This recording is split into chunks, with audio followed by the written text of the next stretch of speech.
I saw him kiss her, on my birthday. The memory lived in a single jagged frame. The low hum of conversation, the gleam of fairy lights strung across the restaurant, a slice of chocolate cake untouched on the table, and then Fu Yuchun leaning in as if to whisper something private, his hand on my lower back, his mouth finding someone else's. It wasn't a stolen glance or a drunken mistake. The angle, the length, the way the woman laughed afterward like she'd scored a trophy. It was a performance, a deliberate public erasure. Jin Wu had been smiling just moments before, a practiced gentle smile for the people who mattered, the one she used when she thanked an attending nurse or reassured a terrified parent. That night, the smile slipped and didn't come back. The ring on her finger felt alien. It was cold and heavy, a weight she had no use for anymore. He shrugged, as if the kiss could be rearranged into a misunderstanding. It was nothing. She was drunk, Fu said, with the kind of casualness that had always been his armor. A remote control turned toward convenience. People nearby glanced up, curious, then returned to their plates. The woman brushed her hair and smiled, enjoying the spectacle. Fu's friends laughed like they'd just witnessed male bravado. No one offered to call him to account. Jin stood so suddenly that the chair scraped backward, the noise like a small gunshot in the murmur. She didn't ask, she told him, each syllable clean and final. We're done. There were 100 possible ways the evening could have gone. She could have stayed, taken the embarrassment like a private wound, let the family pressure hum and grit grind it flat over time. Instead she stood, put her phone on the table, left the ring, and walked out into the night with the city swallowing her like indifferent black water. At the hospital 2 days later, someone joked that she had lost the celebratory cake to an exam schedule. The nurses shared the rumor in the controlled cadence of those who needed certainty in the middle of chaos. But there was a silence around her that wasn't pity. It was the room people made for someone refused to be small. Her mother called that evening, voice sharp with a mixture of shame and calculation. You have to think of your reputation, Jin. People will talk. This could be fixed. The sentences were like surgical clamps, efficient, cold, meant to stop the bleeding without asking how much the patient hurt. Jin listened more than answered. Her mother had always been invested in how the family looked in other people's eyes. That night, when the call ended, Jin let herself be angry at the luxury of being ashamed for her. At work, she wore the armor she trusted, a crisp white coat, a stethoscope, the quiet authority of a surgeon who had sewn lives back together and watched them heal. She let the afternoon scrub in the way that practice always did, focus narrow, hands steady, a rhythm of decisions that left no room for self-pity. Her world condensed to the operating theater and the needable urgency of a child's failing heart. Anand was 8, small for his age with a prodigious stubbornness that had exhausted previous teams. The boy's heart was a complicated knot of congenital defects and cussed optimism. The parents clung to Jin the way people did to levees, until she, stubborn and calm, made a plan. The surgery stretched across hours like a long exhale. Instruments clinked. Monitors sang their metallic hymns. Outside the ward, the world could have been collapsing into tweets and whispers, and old friends making new alliances. Inside, she maneuvered through arteries as if through memory, recognizing each fragile turn for what it was. When Anand finally opened his eyes and complained about a toy truck he'd left on the floor, the ward nurses laughed like people who believed in small miracles because they had to. Jin sat by the couch, towel still damp at her brow, and watched him sleep. He was a knot loosed. That night, she felt more herself than she had in a week. Her work reminded her of her worth in a way that no family argument ever did. Hands that saved, not appearances that hid. But the public humiliation did not dissolve while she stitched a child's chest. Screenshots of the kiss flared across feeds like mold. Fu's camp spun explanations. Misinterpreted affection, a woman he met in passing, a side account labeled with her name accumulated comments. A smirking meme did the rounds. A colleague, who once passed her in the corridor with a nod and now would pause to whisper, offered a half apology that was really gossip. Are you okay? Maybe it was a misunderstanding. The hospital had its own ecosystem of whispers, people who were with you at dawn and could still be your judge by afternoon. It wasn't betrayal that stung most. It was the sudden pointedness of eyes that had once shared duty and trust. Wu's response, at first performatively contrite, sharpened into annoyance. He began sending messages that were not apologies but demands. He wanted her to recant, to frame it as a regrettable night. He called her home number until her mother answered and reported that he said she was making a scene in their family. He texted accusations of disloyalty, of overreaction.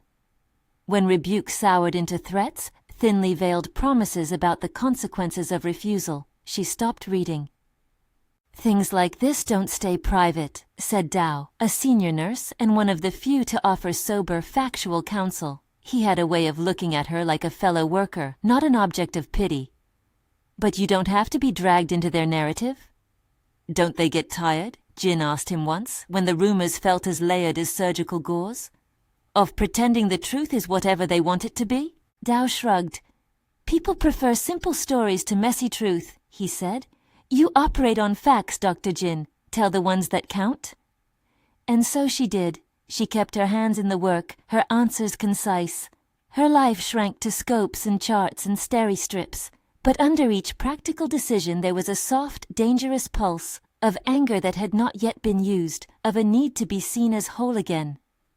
Her mother thought reconciliation could be bought by family dinners and contrite public displays. Her colleagues suspected scandal could be weathered. Jin wanted neither weather nor performance. She wanted control. The man who arrived offering a different kind of control was quiet when he entered a space. He did not clang. He moved like someone for whom the room rearranged itself. People who met Duan for the first time felt like they'd stepped into a cooler climate, not colder, just less volatile. He had the rare calm of a person whose power had been well practiced, not flaunted.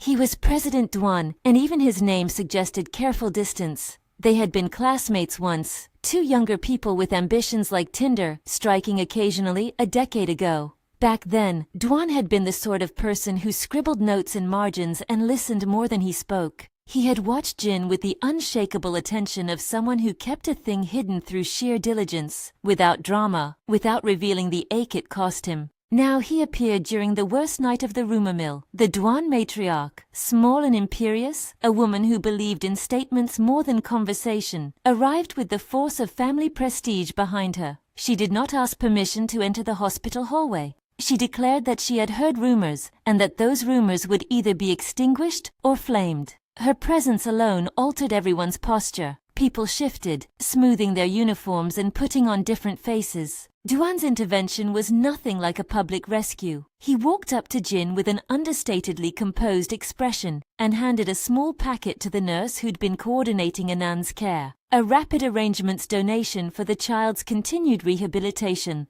An answer to an unasked question about loyalty that didn't involve spectacle. He made sure the donation was acknowledged as a matter of practical consequence, not storge. It was the kind of move that spoke more to steady alignment than to theatrical gallantry. "Anand has a long recovery," Duan said to Jin, voice even. "I've arranged for specialized follow-up. I thought you should know." He didn't say it as charity. He said it as acknowledgement. "I know the work you do. I respect it."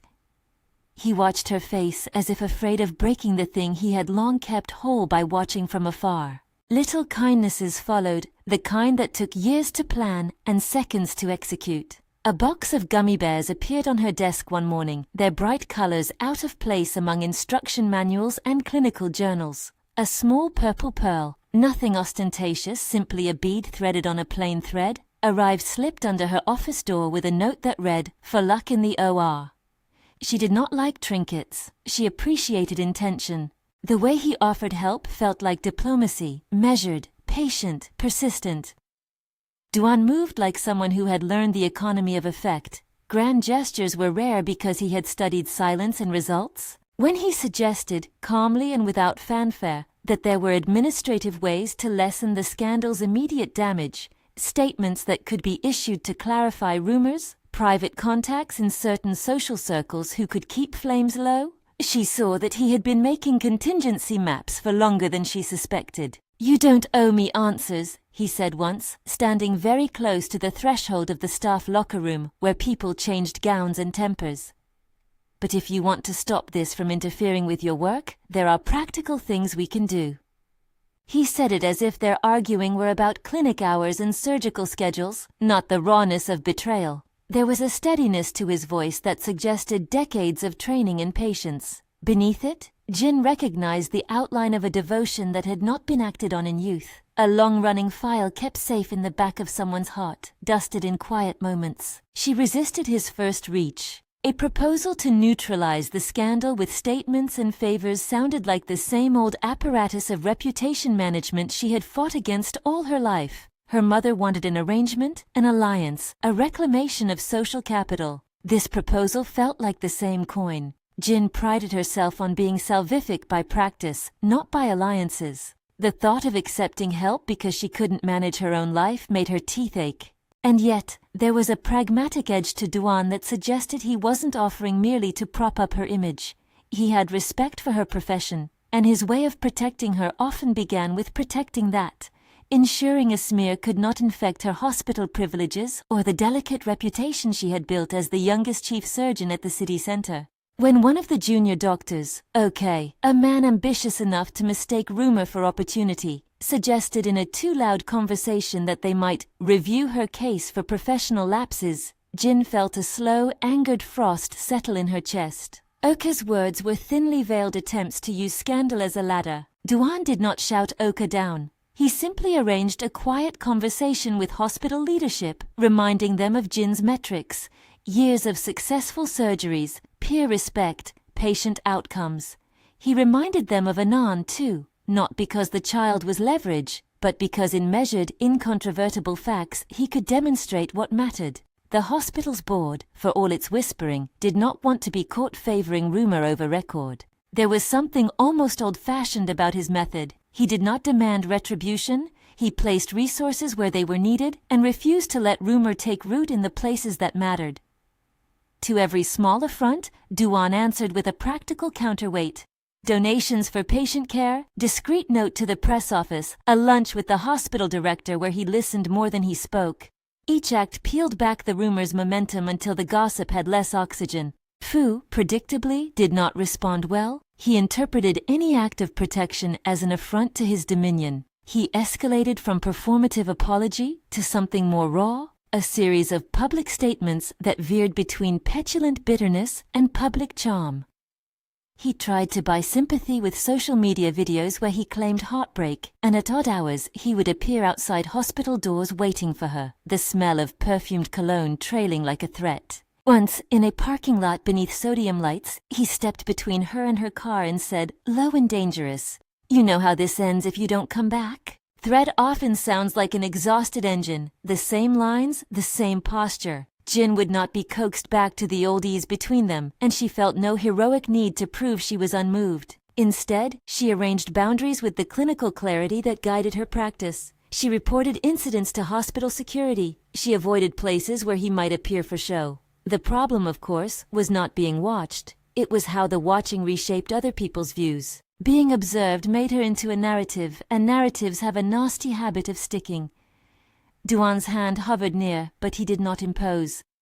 He was patient in the way someone is who has quietly cultivated a life around waiting for the right season. He had not begged years ago in the way a lover might. He had not entered her life like a tidal wave. His was instead the slow construction of scaffolding, a lender for Anand's care, a phone call to an acquaintance in the health press, a polite invitation for her to meet his grandmother, the matriarch who could change social weather with a nod. Grandmother Duan, when she arrived in Jin's orbit, was a small, amber-stone woman whose voice had the sharpness of a carving knife. She had an image to protect, certainly, but she also possessed an oddly exacting sense of fairness. She watched Jin the way someone inspects a promising heirloom, not for its cost, but for its resilience. When she lifted her chin and declared she would have none of the public shaming, a room that had been inclined to whisper took its cue from the matriarch and recentered the conversation. "You don't need a parade," she told Jin once, the two of them seated in a private room that smelled faintly of jasmine. "You need to be able to sleep at night, and you need people to stop trying to make your life their entertainment. If they think a woman can be fazed by a kiss, they don't know women." The line was bluster, but not cruel. It landed like a protective charm. For the first time since the kiss, Jin allowed herself to believe there was a coalition of adults who would not reduce her to a tweet. Still, there were cracks in the armor. Her mother, always alert to social cost, continued to press for reconciliation or a salvaging spectacle. A quick press release, a dinner, him apologizing, her mother said, as if corporate spin could buy dignity. To Jin, that sounded like surrender dressed modestly. And then, in the quieter, pressure-filled dusk of the week, Duan said something unexpected. There's another way to stop this. It will be disruptive, but it's decisive. He proposed a contractual marriage. He said the words without flourish, as if offering her a surgical instrument rather than an old-fashioned plot twist. His voice was steady, not theatrical. Sign a contract, for now. A formal registration. 1 year. No public claim, no exploitation. We create a social fact that neutralizes the rumor's currency. You keep your name for work, your professional autonomy. The marriage is a shield, not a chain. The proposal landed like an unfamiliar surgical technique described in a calm voice. Strange, risky, potentially brilliant. Jin's first reaction was instinctive refusal. The idea of marriage, even one framed as a contract, touched raw nerve threads. A past of seeing marriages arranged as social transactions by relatives more concerned with status than feelings. She had sworn never to let a relationship be defined by utility. Yet Duan's plan contained clauses that mattered to her. He spoke not of buying her silence or controlling her career. He spoke of protecting her professional life, of ensuring Fu had no easy avenue to damage her hospital standing, of creating a stable social fact that the rumor could not easily overwrite. For someone whose identity hinged on clinical competence and a fragile, hard-won reputation, the offer was less about romance and more about containment. It was a legal buffer against the slanderous mechanics that turned personal wrongs into professional ruin. "And the press?" she asked, thinking not of glamour but practicalities. "If this is meant to be a shield, we must be sure it won't be used against me." Duan smiled in a way that seemed rehearsed but not insincere. "I will not use this to own you. I will not demand your sacrifice. The terms will be clear. Your practice remains yours. Decisions about family matters are negotiated. If in time you choose otherwise, there are options. For now, this is a stopgap." There was something honest in the terms. No pretense of instant love, no promise of rescue. He offered discretion and power, but he did not offer to erase the injury. He offered to put a hand on the place that had been wounded and to keep others from touching it. Jin thought of Anan, of hands that saved, and of what it meant to be able to walk into an operating room without the click and strobe of a scandal at her heels. She considered her mother's calculations and the hospital's fragility. She considered Fu pacing beneath sodium lights, looking like an actor before a badly reviewed play. She considered Duan's patient presence and the little tokens that had accumulated. A small bead, a coordinated donation, a lunch that didn't demand a return. Duan's eyes steadied on her, not pleading but waiting. "You don't have to decide tonight," he said. "But if you want to stop the thing from growing, we should move quickly. I can arrange everything, quietly, with respect." There were practicalities to discuss, terms spelled out in hard lines, clauses that protected her practice, a public statement that would be minimal and factual. The idea smelled faintly of the old world, contracts, alliances, social currency. But it also smelled faintly of something new, an arrangement that put her agency at its center. She slept badly that night, the city's light spilling through blinds like a thin gauze. The kiss returned in different versions, sometimes an ugly smear in the press, sometimes a quiet, bitter echo in the parking lot where Fu had tried to stop her. In the hours when the world felt soft and dangerous, she thought of the OR and the clean geometry of a surgeon's instruments. A contract could be like an incision, precise, meant to resolve what hurt. The next morning she walked into the hospital and found a folded note on her desk. It was not a grand declaration. It was a line from Duan. "Make your decision when you have your hands free." Under it, a single purple bead lay on the paper like punctuation. People watched the way she considered it. Some colleagues speculated, others looked away as if this were none of their business. Oka loitered in the corridor, lips twitching with mischief that had the shape of opportunism. Fu, suspicious and theatrical by nature, sent a message that read like a dare. You can't hide behind a CEO. What does he know about real life? Jin wanted to reply with the kind of ferocity that would satisfy the itch of humiliation, a high public retort that would leave Fu floundering. But she was not interested in spectacle. She had been trained to choose the right instrument, not the loudest one. A contract could be the scalpel she needed. When she stepped into the surgeon's lounge later that morning, the ward team gathered for a briefing. Duan stood in the doorway as if he had nothing to do with the day's caseloads. He offered a brief nod, not intrusive, and the room settled. It was enough. Behind the scenes, Duan's team began to whisper with the hospital's administrators. Conversations hummed like power lines. The Duan matriarch called, a quick, decisive voice that moved things. The board listened. A statement template was prepared, clinical in tone, that would neutralize speculative narratives without feeding them. The plan was not to dominate the conversation, but to control the terms of it. There was one more complication she didn't like, the way the story tasted in the mouths of strangers now. A few patients, oddly, commented on her personal life with a bewildering candor. The hospital's waiting room had become a place where her dignity could be casually probed. It angered her in a way she had rarely experienced. Hospitals were for healing, not rumor-mongering.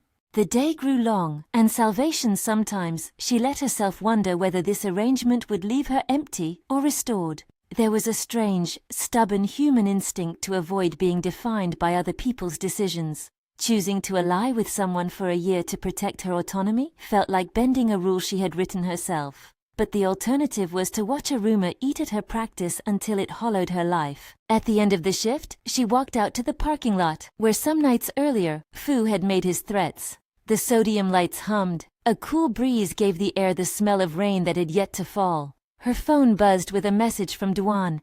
If you'd like, we can finish the details tomorrow. I'm available. She stood under the lights and looked up at the blurred city. The offer was a hinge. It could swing her into a life she hadn't imagined, or it could hand her a shield she could put on when needed. She thought of the child's small, stubborn hand in hers, and the way his laughter had sounded like recovered music. A year, she thought. A season to reclaim her work.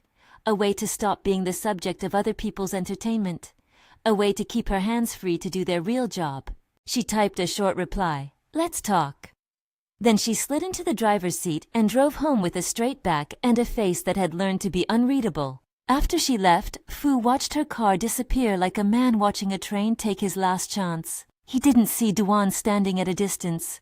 He did not read the look on Duan's face as pity or as something more complicated. Instead, he sent a final message, the kind of performative assertion that mistook volume for victory. You'll come back. You'll see I was right. The hospital's social feeds quieted for a time in the wake of Duan's intervention.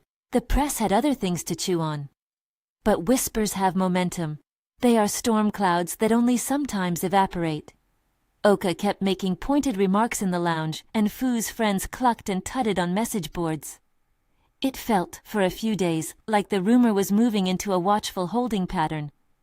But rumor is a clever thing. It waits. She had agreed to talk.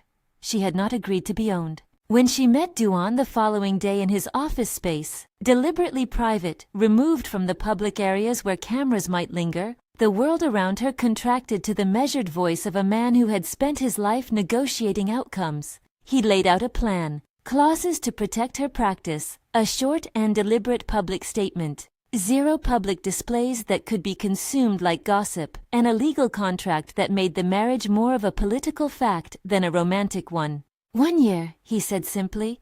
We decide after that. There was no thunder in his promise, only the solidity of someone who could make things happen and then let them rest. He offered her the pen without flourish. There was no grand coercion. He merely presented an instrument and left the choice in her hands. She held the pen for a long time. It felt like a scalpel. It felt like a vote. It felt like an admission that things had become too noisy for her to salvage without help. Outside the office window, the city pressed on. Inside, she felt the soft friction of a decision forming. She signed. She signed. The pen touched the paper like a small, decisive incision. For a woman who wielded scalpels with steady hands, the motion felt oddly ritual. It was less surrender than strategy. It was a way to cut the rumor out of the arteries of her life and stitch the rest closed. Outside the glass, the city continued as if nothing of consequence had been decided. Inside, Duan folded the contract with the same quiet care he had shown the documents that ran his company. He slid the paper across the desk and offered her the copy without ceremony. "We file today," he said, quietly, a short statement, then we let the facts do the work. She nodded, feeling a small, precise relief. It wasn't triumph. It wasn't balm. It was the relief of someone who had set a plan into motion and could return to the tasks she recognized. Patience, schedules, the steady choreography of saving lives. If this grabs you, stay for the banquet. This is where it all breaks open. They registered in an austere municipal office that smelled faintly of ink and polish. The clerk moved with bureaucratic detachment. The signatures processed the way forms do when no one wants to make a scene. On the paper, her name sat beside his. 2 characters that could be read by anyone as a single statement. The marriage, by law, was as authentic as any. The contract attached to it, however, was an agreement of boundaries. Public minimalism, protection of her professional name, rights to privacy, and a clause expressly forbidding either party from exploiting the union for scandal. Duan had insisted on the clarity. She had insisted on the limit. When they left the office, a few cameras had already sniffed the edge of the story. Paparazzi and a tabloid photographer snapping the generic image of a car leaving a municipal building. But the statement that followed was spare and factual, drafted by Duan's people with clinical precision. Jin Wu and Duan have registered their marriage today, it read.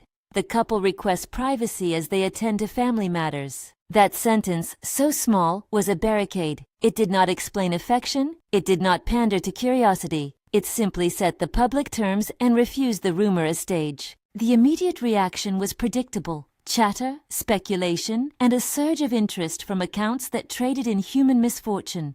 But for the first time in weeks, the narrative engine that had gnawed at her life felt tapped. Duan's team shifted the conversation with careful moves. An account highlighting Anand's rehabilitation. A press piece about hospital innovation in pediatric cardiac care, anchored by her name and her work. The smear was not refuted with screams. It was diffused with facts that mattered to the hospital board and to the patients whose trust had been shaken. At the hospital, the change was tangible. The waiting rooms began to hum again, with the ordinary noise of beeping monitors and the rustle of magazines. Patients recognized the name on the press release not as gossip, but as the surgeon who had mended their lives. A parent who had once scrolled past the scandal now told another in the reception area, "She saved my son's life last year." Small murmurs like that have their own authority. Still, the world outside was not so easily contained. Fu did not disappear into contrition. If anything, he misread the marriage as an insult. His social media accounts erupted with a performative mixture of grief and bravado. Friends joined in with hashtags and clipped videos meant to evoke sympathy. He tried the old scripts, apologies by implication, claims of misinterpretation, a version of the truth that painted him as the wounded party. But the marriage changed the terms of his performance. It neutralized some of his access to pity, and it convinced prospective allies that any further public engagement with his claims would be messy. He escalated in other ways, though not all legal and not all dignified. He began cultivating a mythology of himself as the man wronged by an arranged circus, reaching out to influencers and hosts known for sensational takes. He arranged late-night podcasts where guests with shaky reputations commiserated with him about betrayal and the manipulative powers of the rich. He mailed op-eds and sent private messages to people he thought could tug at old networks. He showed up at industry events with a look of dignified outrage, but these displays began to ring hollow when no one powerful came to defend him. Inside the hospital, Oka, who had once floated the idea of reviewing her case, tried to ride the scandal. He made a quiet run at junior members of the board, half promises of cooperation in return for support. He whispered about conflicts of interest. He hinted at improprieties he would investigate. It sounded small and procedural, but he was gambling on rumor. He forgot that the board preferred measurable outcomes to gossip. When Duan arranged a private meeting in which he calmly presented Jin's record, logbooks, peer reviews, patient testimonials, The board watched two narratives collide, one based on evidence, one based on insinuation. Duan did not speak in indignation, he spoke in metrics. He presented Anand's follow-up imaging, patient outcome statistics, and corroborations from nurses who had worked with Jin for years.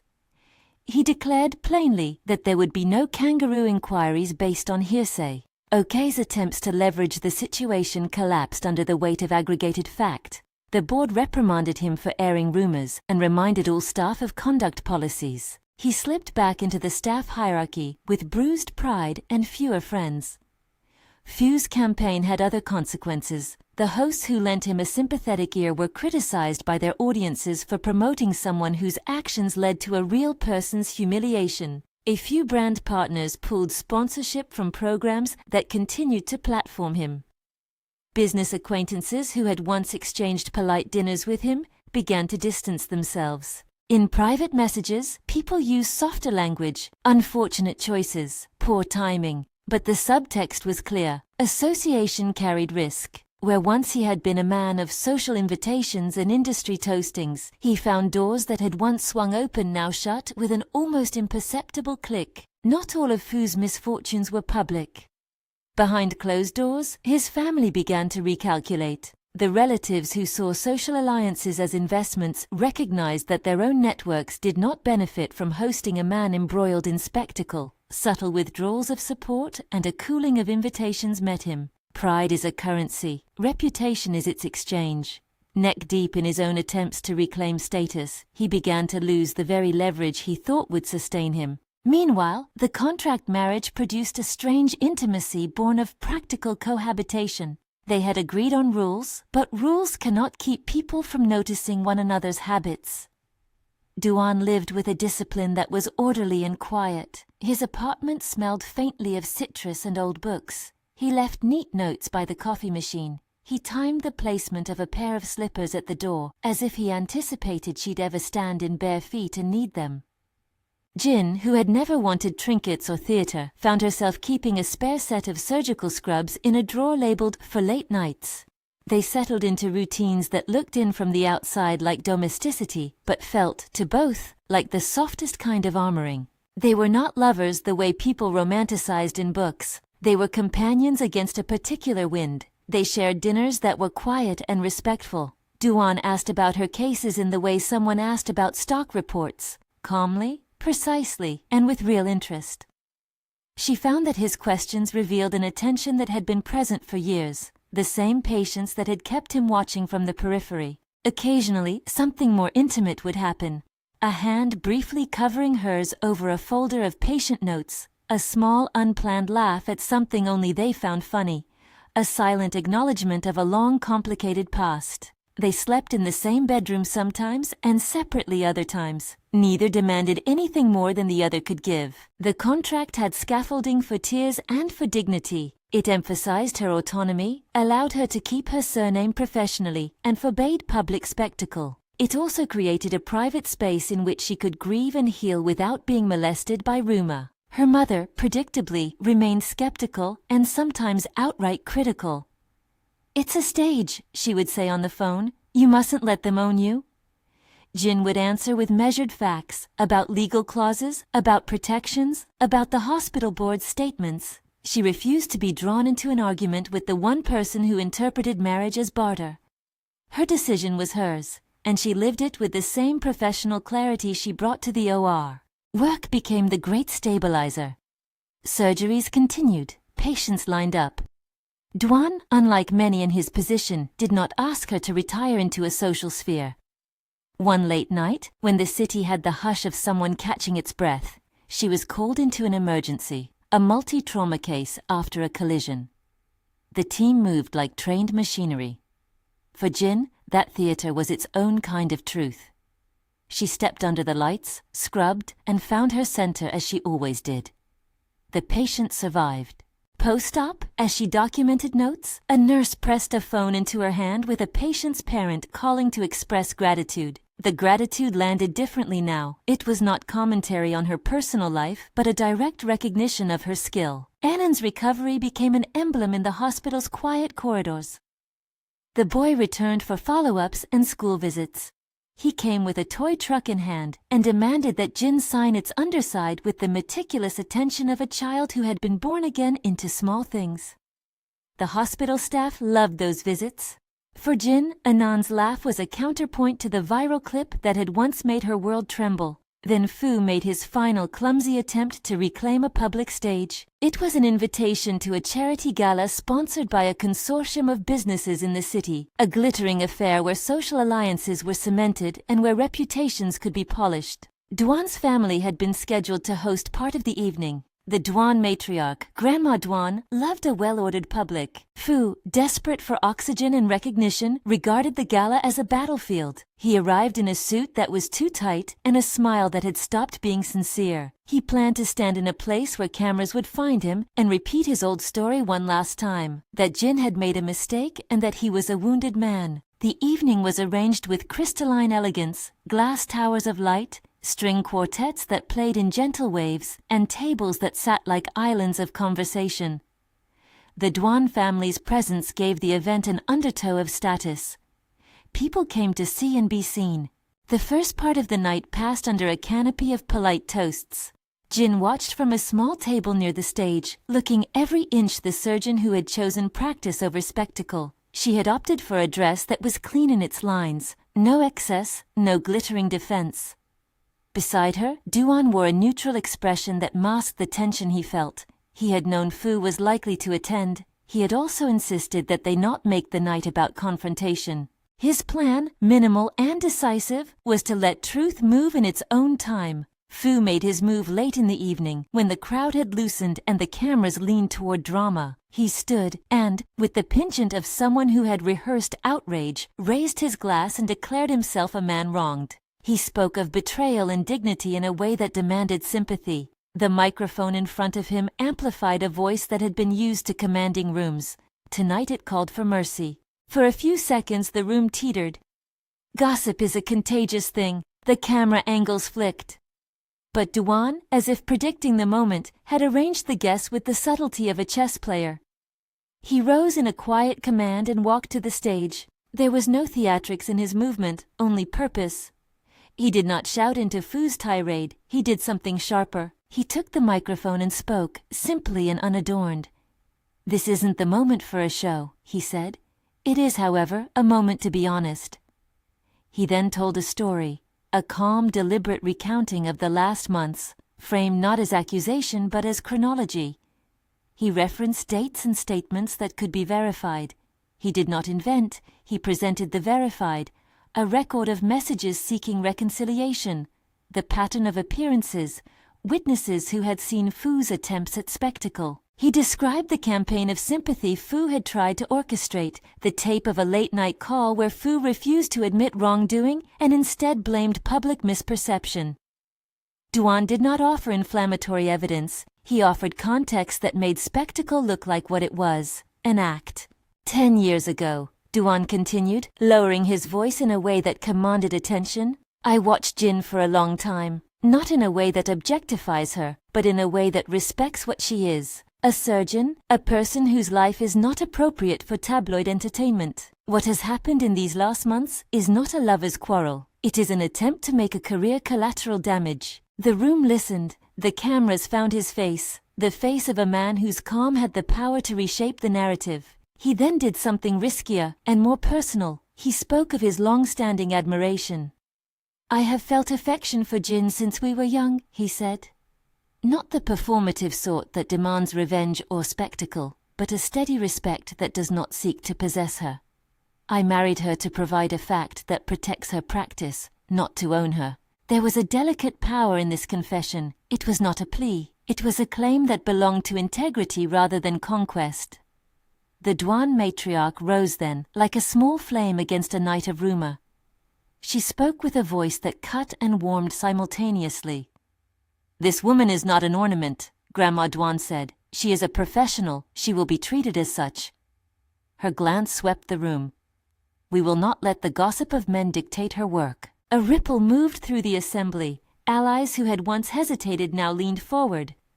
Fund managers who had been watching their portfolios, unsure of where to place political bets, shifted too, assessing risk, choosing to stand with someone who had evidence rather than stories. It was not a theater of humiliation for Fu, it was a decisive taking of terms. People prefer to be on the right side of a history that will likely be written with facts. Fu tried to speak after Duan, flailing for rhetoric that would salvage him. He was met with polite applause and a polite, decisive indifference. Sponsors who had been on the fence announced support for the hospital initiatives Duan and the Duan family were funding. An influential columnist, who had once been sympathetic to scandal-driven narratives, wrote a piece that framed the night's events as a public lesson in dignity, to reserve judgment until facts surfaced. In the end, Fu left the gala not in the triumphant posture he'd hoped, but in a quieter state, his attempts at reclaiming the stage rebuffed. In the weeks that followed, his social calendar thinned. Invitations that had once been automatic became considered, then rare. His business ventures, which had been advanced by charisma and social connections, found themselves stalled as partners reconsidered risk. When a potential investor asked for clarity about his recent behavior, a terse email, handled by professionals who preferred not to be named, was enough to slow a deal. He suffered a reputational erosion that was not a punishment doled out by anyone in particular, but a natural consequence of the market for reputations. People increasingly chose not to be seen near him. This unraveling was not immediate totality. It was accrual, the drip of disinvites, the softening of tone in previously warm messages, the way friends who had once texted effusive support now sent questions instead. He became a man who had bought attention and discovered the bill came due in the form of social solitude. He never quite rebuilt the social capital he'd once taken for granted.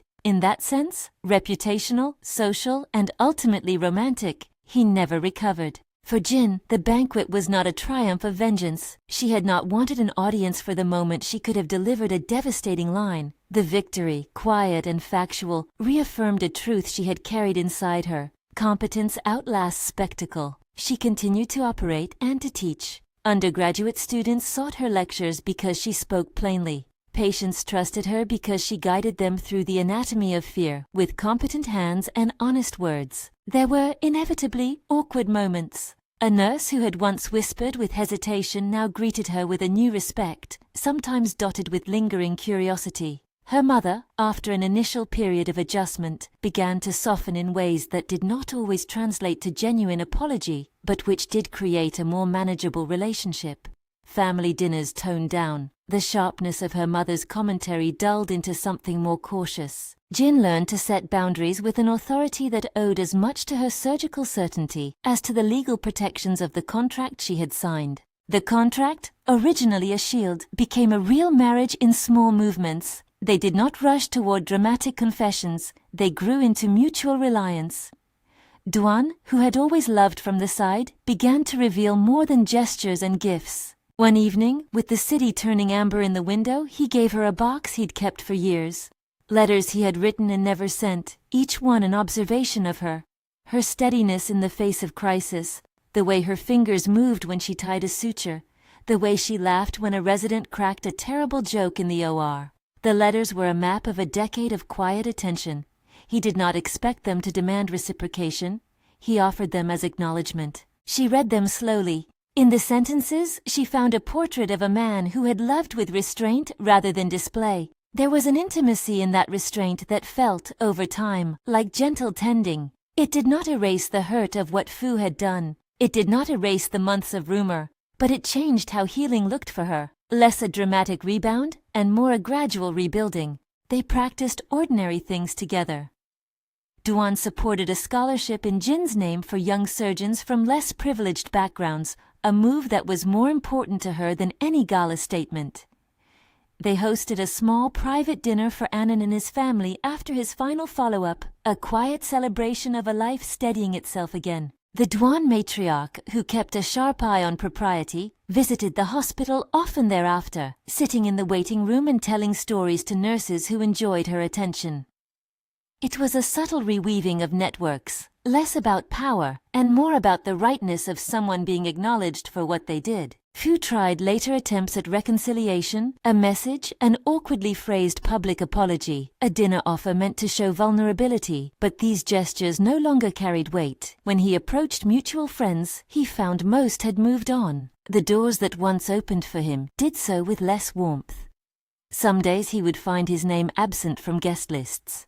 In others, he faced the awkwardness of people who could not pretend amusement any longer. It was not moralist catastrophe, it was consequence. He had built himself on attention and entitlement. Without it, he withered into an anxious, quieter man. At one point, when he tried to bring a public suit for defamation against a small tabloid that had published a sensational, inaccurate piece, his lawyers advised him to consider cost and reputation carefully. The legal route was expensive. The public afforded him little sympathy now. In that slow unraveling, he sank into a kind of isolation he had never endured before. He would later appear at events alone, his gestures smaller, his smile less certain. People would occasionally remark, without cruelty, how poorly he'd aged into accountability. He learned, the hard way, that damage made in public leaves slow scars. For Jin, healing was neither linear nor theatrical. She had moments of doubt, nights when the old hurt opened briefly and the city lights felt like a smear. She would wake up some mornings and ask herself if she had done the right thing. Sometimes she wondered whether the contract had been a small betrayal of a vow she'd long held, to never arrange love into shelter. But then she would walk into the OR and stand in the bright honesty of procedure, and she would feel her confidence returned like a tide. The hospital recognized her in a more lasting way. The board issued a statement clearing her of professional impropriety and affirming her position. Oka received a formal reprimand and was assigned to a non-supervisory role for a period. The press that had once feasted on scandal now ran pieces exploring the cultural cost of weaponized rumor and wrote longer investigative looks into the social machinery that had made the initial kiss a spectacle. Some readers were outraged at the cruelty of online mobs. Some took it as an opportunity to examine their own appetite for spectacle. Months later, in a sunlit room that smelled of sterilized air and coffee, Jin performed a pediatric operation that, though routine to her, would be described by the parents as miracle. Afterward, they pressed her hand between both of theirs, a simple thanking that could not be monetized or gossiped about. These moments built up inside her like patient bricks, and the rumor that had once been loud began to feel like an old bruise fading. In private, Duan revealed more of himself. He did not demand love. Instead, he offered constancy. When someone tried to undermine her reputation with a carefully placed rumor about her professional decisions, he did not answer with fury. He summoned corroboration and calm. He protected without consuming. It was a different model of affection, quiet, steady, and deeply respectful. They began to speak of a future that did not hinge entirely on the contract. Not as a collapse into melodrama, but as an acknowledgement that people can surprise themselves by learning how to care. Duan would support an expansion of her surgical program. She would, in turn, contribute to his philanthropic initiatives with a tight-eyed focus on measurable results. Their partnership became less about a shield and more about mutual purpose. And Fu, he lingered in the periphery of a life he could no longer shape. He attempted to find new alliances, sought out a publicist who promised to rebuild him, took counseling that occasionally aired in sanitized terms on late-night interviews. But the charisma that had once steered rooms toward him had been at best attenuated. He tried to start afresh in a different city, to reinvent himself as a man who had learned. The reinvention was half-hearted. The networks that had once offered him a stage had narrowed. He dated in public and found the dating world less forgiving. He made a late attempt to apologize directly to Jin in a private message that read like an instructional manual on performance remorse. She read it, stored it as evidence of closure, and filed it away.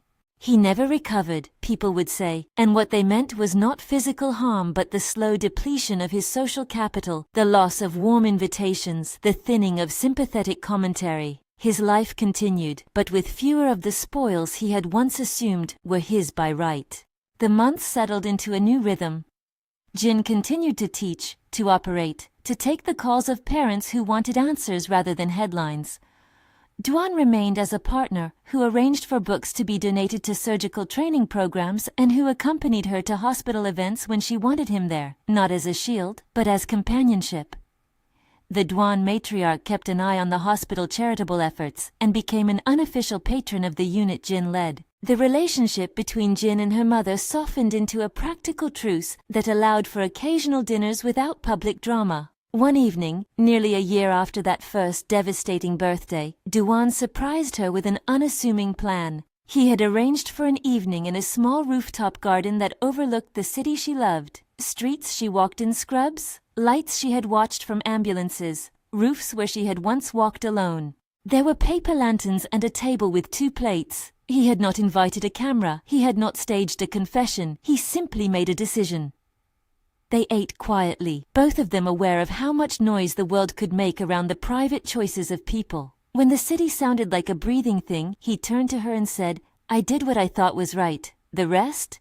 He paused, and then smiled in a way that had become familiar to her. "The rest is up to us." She reached for his hand, feeling the easy warmth of a love that had begun as protection and grown into choice. It wasn't perfect. It didn't erase the scars of betrayal or the months of rumor.